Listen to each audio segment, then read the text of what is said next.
उर्वशी और उसकी सखियां वन में स्थित सरोवर में जल क्रीड़ा कर रही थी। सरोवर और उसके आसपास का स्थान बहुत मनोरम था, किंतु अप्सराओं के सौंदर्य ने उसे कई गुना बढ़ा दिया था। वर्चा सरोवर के तट पर बैठी उर्वशी के दो भेड़ की देखभाल कर रही थी। ये भेड़ उर्वशी को बहुत प्रिय थे। जल क्रीड़ा करते चित्रलेखा उर्वशी के निकट आकर बोली, तो अब हम पृथ्वी पर आ गए हैं, तुम अपने उस चित चोर को किस प्रकार ढूंढोगी? पुरुरवा की राजधानी प्रतिष्ठानपुर है, हम वहां चलेंगे। चित्रलेखा ने एक बार फिर उसे छेड़ते हुए कहा, कहते हैं सच्चे प्रेम में बड़ी शक्ति होती है, हो सकता है तुम्हारा प्रेम उसे यहाँ खींच लाए।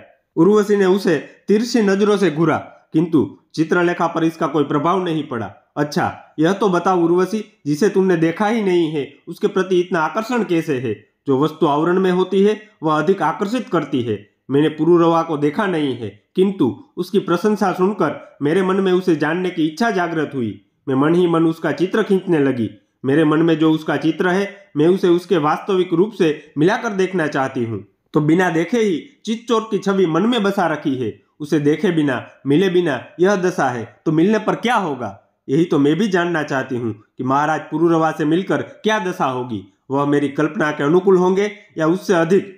किंतु यदि उनका वास्तविक रूप मेरी बनाई छवि के अनुकूल नहीं हुआ तो मेरा हृदय टूट जाएगा।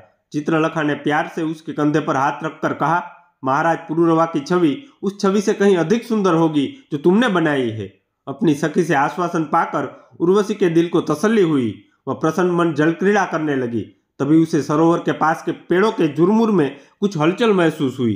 पुरुरवा ने मृगया के बहाने अपने चित्त को शांत करने के लिए अपने राज्य के उत्तर पश्चिम दिशा में स्थित वन प्रदेश में डेरा लगाया था। एक व्याघ्र का पीछा करते हुए वह वन में दूर तक निकल आए थे।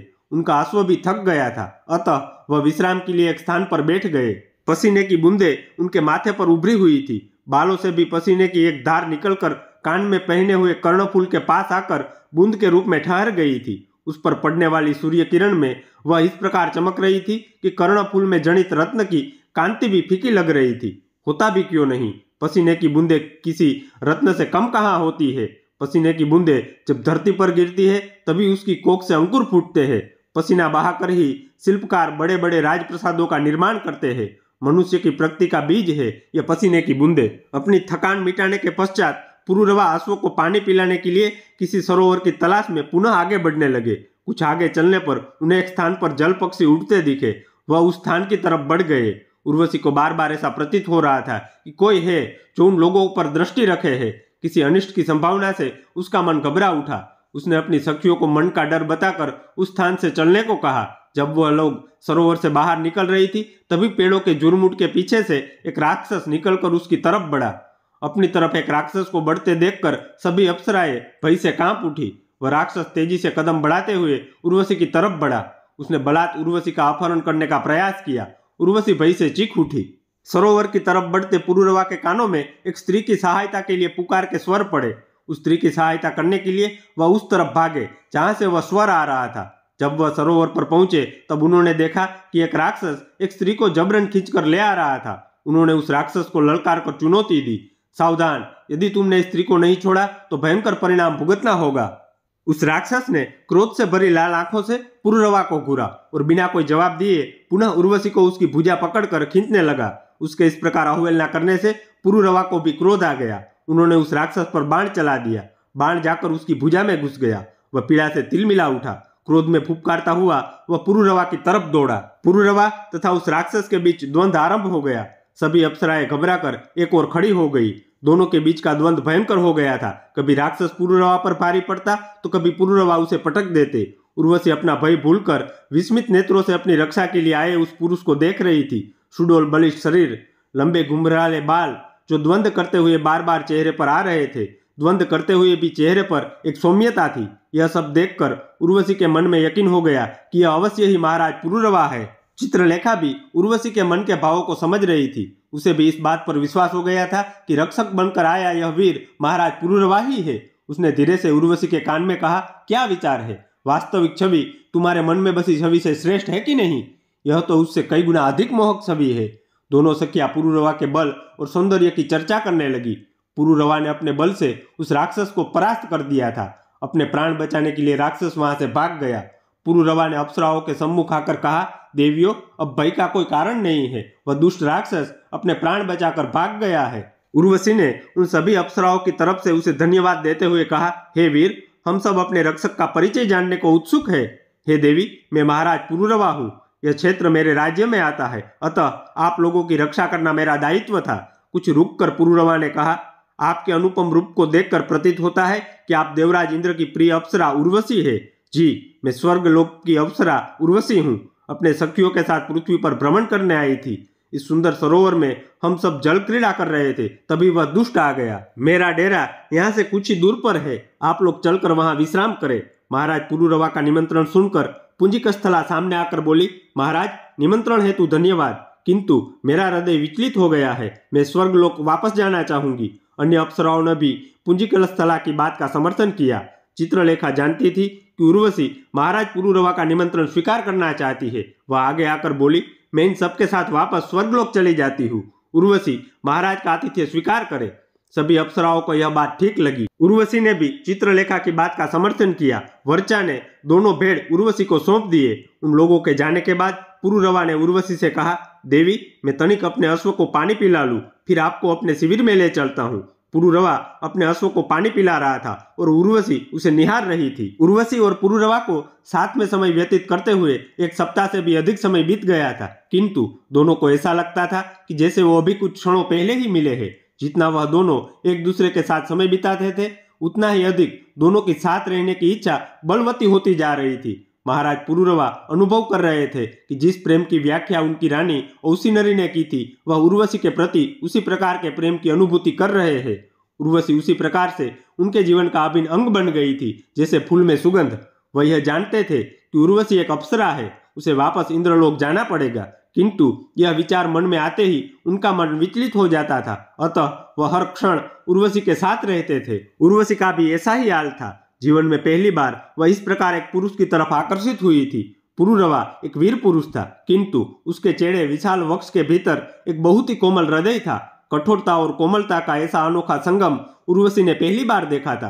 पुरुरवा के साथ मृगया के लिए जाना, चौसर खेलना, उसके लिए नृत्य करना उसे बहुत अच्छा लगता था। पुरुरवा के साथ व्यतीत किया गया समय उसके लिए एक सुखद स्वप्न की तरह था। वह भी जानती थी कि उसे इस सुखद स्वप्न से बाहर आना पड़ेगा। वह भी इसी बात से चिंतित थी। वह पुरुरवा से विलग नहीं होना चाहती थी। सर्वत्र चांदनी बिखरी हुई थी। उर्वशी और पुरुरवा दोनों एक शिला के ऊपर बैठे हुए थे।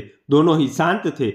पुरुरवा की गोद में एक भेड़ था जिसे वह प्यार से सहला रहे थे। दूसरा भेड़ उर्वशी के पास था। अचानक ही वह उर्वशी की पकड़ से निकलकर भागने लगा। उर्वशी भी उसे पकड़ने के लिए उसके पीछे भागी, किंतु चंचल मेष उसकी पकड़ में नहीं आ रहा था।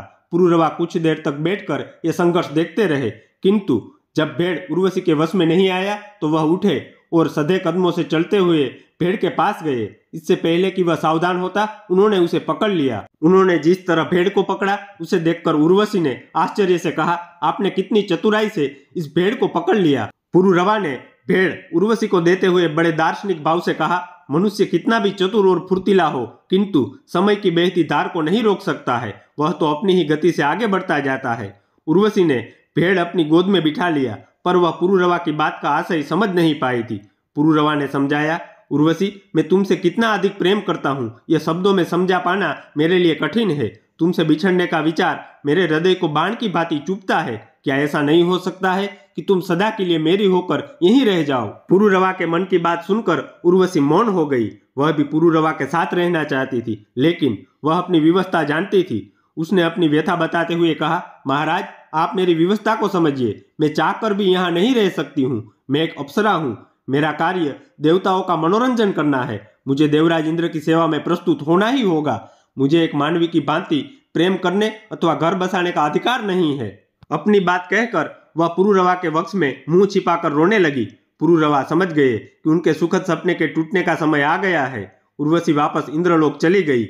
महाराज पुरुरवा भारी मन से अपनी राजधानी में लौट आए, परंतु उनका मन किसी भी बात में नहीं लगता था। उनकी इस अवस्था का राज्य के कार्यों पर भी असर पड़ रहा था। जब वह राजसभा में बैठे थे तो उनका ध्यान उर्वशी पर ही रहता था। महाराज पुरुरवा की इस मनोदशा के कारण सभी चिंता में थे, विशेषकर उनके महामंत्री लतव्य। उनकी चिंता थी कि यदि महाराज की यही दशा रही तो राज्य के सुचारू संचालन में बाधा पड़ेगी। अतः वह यह समस्या लेकर रानी औसनिरी के सामने प्रस्तुत हुए। रानी औसिनरी ने पूछा, कहिए मुख्यमंत्री जी, आपका मेरे सम्मुख आने का क्या कारण है? लतव्य ने गंभीर स्वर में कहा, महारानी, महाराज पुरुरवा जब से मृगिया से लौटे हैं तब से ही उनका चित्त उदास रहता है। राज कार्यों में वह अधिक ध्यान नहीं दे पाते हैं। इसका राज्य संचालन पर बुरा प्रभाव पड़ रहा है। लतव्य ने हाथ जोड़कर महारानी से निवेदन किया, कृपया आप महाराज से उनकी इस मनोदशा का कारण जानने का प्रयास कीजिए। लतव्य अपनी विनती करके चले गए। उनके जाने के बाद रानी औसिनरी विचारमग्न हो गई। उन्होंने भी महाराज पुरुरवा से उनकी उदासी का कारण जानने का प्रयास किया था, किंतु महाराज ने कुछ भी स्पष्ट रूप से नहीं बताया। वह स्वयं भी महाराज की इस दशा को लेकर बहुत चिंतित थी। उन्होंने तुरंत महाराज के प्रधान सेवक मानवक को उपस्थित होने का संदेशा भिजवाया। महारानी का संदेशा पाकर मानवक समझ गया कि उसे क्यों उपस्थित होने के लिए कहा गया है। वह महाराज पुरुरवा का प्रमुख सेवक व सलाहकार था। मृगिया के लिए भी वह महाराज पुरुरवा के साथ गया था। मृगिया के दौरान जो कुछ हुआ वह सब जानता था। उसने अपनी सीमा में रहते हुए महाराज को समझाने का प्रयास भी किया था, किंतु महाराज उर्वशी के विरह में व्याकुल थे। उन्होंने उसकी सलाह को अनसुना कर दिया। महारानी के पास जाते हुए मानवक ने महारानी को सारी बात कैसे बतानी है इसकी रूपरेखा तैयार कर ली थी। महारानी के सामने पहुंचकर मानवक ने कहा, महारानी की सेवा में मानवक का प्रणाम। कहिए, आपने मुझे क्यों स्मरण किया? मानवक, तुम तो महाराज के प्रमुख सेवक हो, सदैव उनके साथ रहते हो। महाराज जब से मृगिया से वापस आए हैं तब से बहुत उदास है। तुम तो महाराज के साथ गए थे, तुम्हें अवश्य पता होगा कि वहां क्या हुआ। मानवक पहले से ही अपना उत्तर सोचकर आया था। उसने पूरे सम्मान के साथ कहना आरंभ किया, महारानी, यदि किसी की कोई प्रिय वस्तु खो जाती है तो वह उदास हो जाता है। महाराज भी इसी कारण उदास है। उसकी बात सुनकर रानी औसरी ने आश्चर्य से कहा, महाराज की ऐसी कौन सी वस्तु खो गई है जिसकी वजह से वह उदास है? महारानी, मृगिया के दौरान महाराज को उर्वशी नाम की अप्सरा से प्रेम हो गया था। दोनों एक दूसरे के साथ बहुत प्रसन्न रहते थे, किंतु अप्सरा उर्वशी को इंद्रलोक वापस जाना पड़ा। यही महाराज के दुख का कारण है। मानवक द्वारा बताए गए कारण को जानकर महारानी औसिनरी और अधिक चिंता में पड़ गई। एक पत्नी होने के नाते उन्हें महाराज पुरुरवा का अन्य स्त्री के लिए इस प्रकार व्याकुल होना अच्छा नहीं लगा। महारानी की मनोदशा समझकर मानवक ने आगे कहा, महारानी, मैंने अपनी मर्यादा में रहते हुए महाराज को इस अवस्था से निकालने का प्रयास किया, किंतु सफल नहीं हो सका। अब महारानी को ही यह कार्य करना होगा। महारानी औसिनरी ने मानवक को जाने के लिए कहा और उसके दिए गए परामर्श पर विचार करने लगी।